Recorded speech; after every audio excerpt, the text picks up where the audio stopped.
Assalamualaikum warahmatullahi wabarakatuh. Kembali lagi bertemu dengan saya, Rahmawati Wahab, guru dari SMK Nurul Huda Curug Wetan.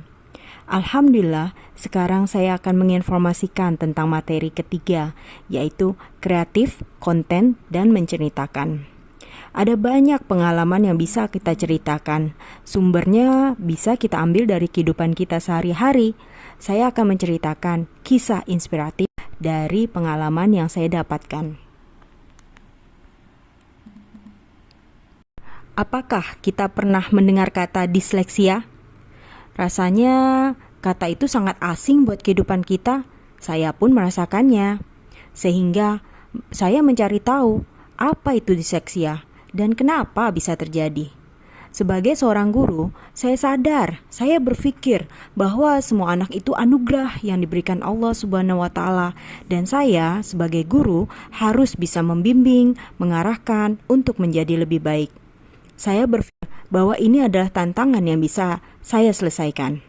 Jadi saya lakukan browsing untuk mengenal lebih jauh apa itu disleksia dan bagaimana solusinya. Menurut IDAI atau Ikatan Dokter Anak Indonesia, disleksia adalah suatu gangguan belajar yang ditandai dengan kesulitan membaca, menulis, dan mengeja pada anak kecil maupun orang dewasa. Berarti ada gangguan saraf pada bagian otak ketika memproses bahasa. Di sini saya bisa garis bawahi bahwa ada gangguan belajar pada syaraf bagian otak sehingga menyebabkan kesulitan membaca, menulis, maupun mengeja. Apa penyebab disleksia? Banyak hal yang bisa menjadikan seorang anak itu disleksia. Salah satunya adalah lahir prematur atau riwayat dari keluarganya sendiri yang termasuk disleksia. Apa ciri-ciri anak yang bisa dikategorikan termasuk disleksia? Anak disleksia sudah bisa terlihat sejak usia balita, seperti pertama terlambat bicara, mempelajari kata-kata baru secara perlahan, adanya masalah dalam membentuk kata dengan benar, seperti mengulang-ulang kata, berbicara suka bingung karena mendengar kata yang hampir serupa, seperti huruf B dengan D. Kemudian ada masalah dalam mengingat atau menamai huruf, angka, warna, dan ada juga kesulitan mempelajari sajak atau puisi anak-anak, atau bisa disebut juga bermain kata yang berirama, itu pun juga mengalami kesulitan untuk anak disleksia. Ternyata dari 10 bayi yang lahir, maka 1 bayi itu bisa dikategorikan memiliki disleksia. Bagaimana solusinya untuk menghadapi anak disleksia? Pertama, harus sabar. Kedua, datang ke psikolog untuk konsultasi dan mencari solusinya. Ketiga, melakukan tes IQ. Keempat, melakukan terapi. Kelima, membaca buku inspiratif bersama. Keenam, mendiskusikan isi buku yang baru selesai dibaca. Dan yang ketujuh adalah membuat suasana agar menjadi lebih menyenangkan. Apakah ada bakat terpendam yang dimiliki oleh anak disleksia?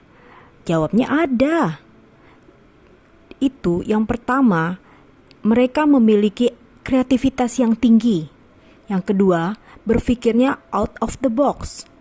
Yang ketiga, memiliki kecerdasan spesial yang baik. Yang keempat, memiliki gambaran besar yang baik. Dan yang kelima, memiliki kecerdasan visual yang baik. Terbukti, di sekitar kita itu juga ada orang-orang yang mengalami disleksia, namun mereka terkenal.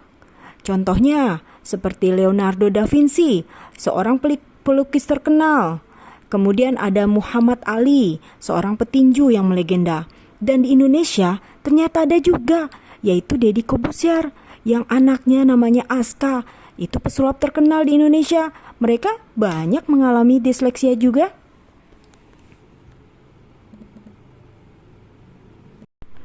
Jadi, Orang-orang yang mengalami disleksia itu jelas ada di sekitar kita dan mereka mempunyai bakat terpendam. Kita bisa membantunya dengan cara membuat suasana menjadi nyaman dan menyenangkan. Sayangi mereka, rangkul mereka, dan berikan mereka perhatian seperti layaknya kita ingin diperhatikan. Demikianlah informasi ini. Semoga dapat menginspirasi dan memberikan manfaat serta mengingatkan kita bahwa ternyata ada di sekitar kita itu orang-orang yang mengalami disleksia. Terima kasih. Wassalamualaikum warahmatullahi wabarakatuh.